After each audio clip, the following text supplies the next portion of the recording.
Your Majesty at your service. Welcome to Fair Queen Talks. Thank you for tuning in to another episode of my podcast, Aim High.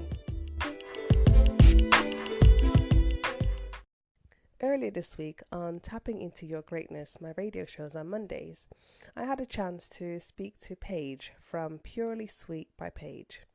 Her company is a luxury raw vegan treats company, and they are ethically sourced, free from gluten and refined sugar, so pretty much anyone can eat it. So on the show, she spoke about the journey that led her to her current business and shared her other goals and other milestones she wants to get on with, and especially with her business. And being open with the fact that she is striving to go further made me reflect on my personal journey and my personal goals. So, on today's episode, I want to leave you with the message that we should always strive to aim higher. There's never an end goal. We can always become bigger and better. And I want you to dare to dream big and keep desiring to develop in every area of your life. I'll be talking you through the concept of massive goals, which she actually introduced me to. So, some time ago, when I was a student, I worked with a company called Aim Higher. And Aim Higher delivered initiatives aimed at widening participation in UK higher education, particularly among students from non-traditional backgrounds, minority groups, and disabled persons. And within this role, I would go to a secondary school and deliver lessons on a weekly basis to explain what the UK higher education is and the different pathways of actually getting there. And I enjoyed this because in my household, I was the first to go to university. And even though I was motivated by my African parents to go, they didn't really understand the process and could only support me as my cheerleaders. I learned through the internet and teachers of what I needed to do in terms of the process of applying and getting into university. So, being a person from an underrepresented group within higher education, to speak to others made me relatable to the students and provided me with a real opportunity to let them know that it doesn't matter what your background is, you can attend university and attain a higher level academically, which will open so many doors for you. And despite many naysayers discrediting degrees and classing some as pointless, I believe outside of a degree, university exposes you to different forms of thinking. It allows you to network with people you may have not been exposed to, and you gain opportunities exclusive to students, and so much more, thus making it easier to enter doors you may want to enter later in life. The important thing is that university is a step into getting to the next level of so many different goals and dreams. My advice to anyone in higher education is to leverage the years that you are studying to make contact with organizations that you want to be part of or learn from. I secured several internships during my studies that gave me the opportunity to learn about the career field I wanted to enter to. It is key that you don't just do what they ask you, but to show your worth and find a way to carve a spot in the organization so that they can see your true value. In this way, university is not the ultimate goal, but it's a stepping stone to get to where you need to be.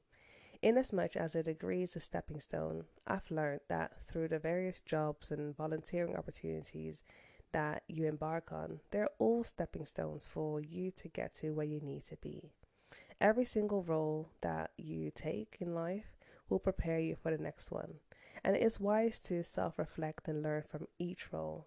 So I would encourage you to journal your experiences. I did this, and identify where your gaps in knowledge exist, or where you may need some more experience, so that when you're looking for the next role and see the next opportunity, you'll be able to take things that will allow you to give you the skills that you're lacking. So when I was speaking to Paige, she absolutely revolutionized the way I viewed SMART goals. So instead of having goals that are specific, measurable, attainable, realistic, or time-bound, she suggested to have massive goals. So I did a bit of research on this whole idea of massive goals, and it looks like David Heiner came up with this. So he did some research on top achievers and found that they didn't set realistic or achievable goals. In fact, their goals were massive, huge, and even one top achiever described it as big, fat, hairy goals.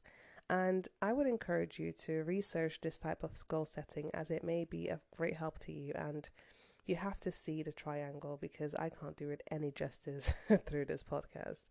But in a nutshell, the core principles are the following. So there's 5.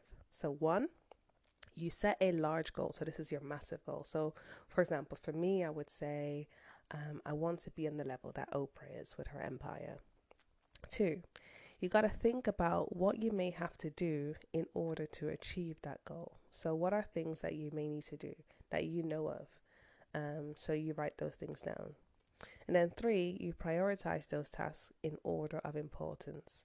And if you are lacking in one area, achieve those things that you can do, and seek knowledge to do the things that you can't for in a moment. And then number 4, it says take action every day. So every day do something that contributes to your overall massive goal.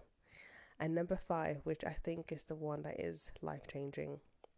If you want it that badly, never, ever give in.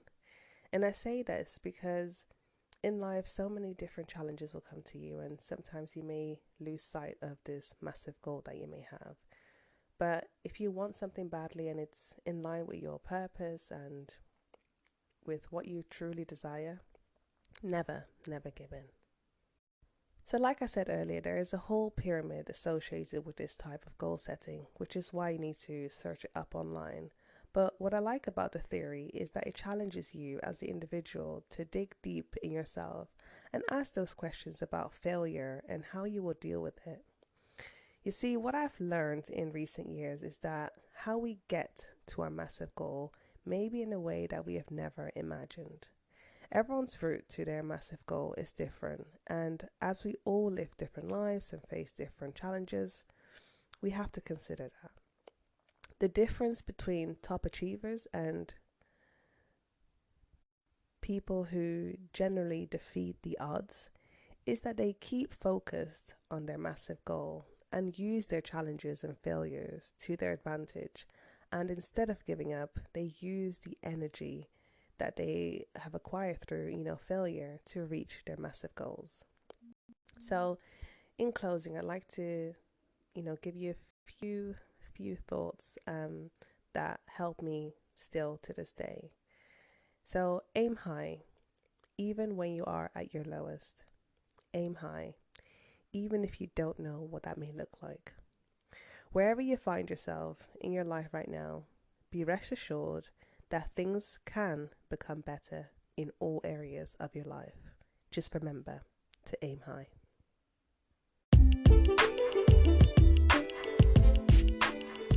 At the end of each episode, I address the queendom. Set massive goals. Think about what you may have to do in order to achieve that goal. Prioritize those tasks in order of importance. Take action every day. And if you want it that badly, never, ever give in. Thank you so much for listening to Fair Queen Talks. See you next time.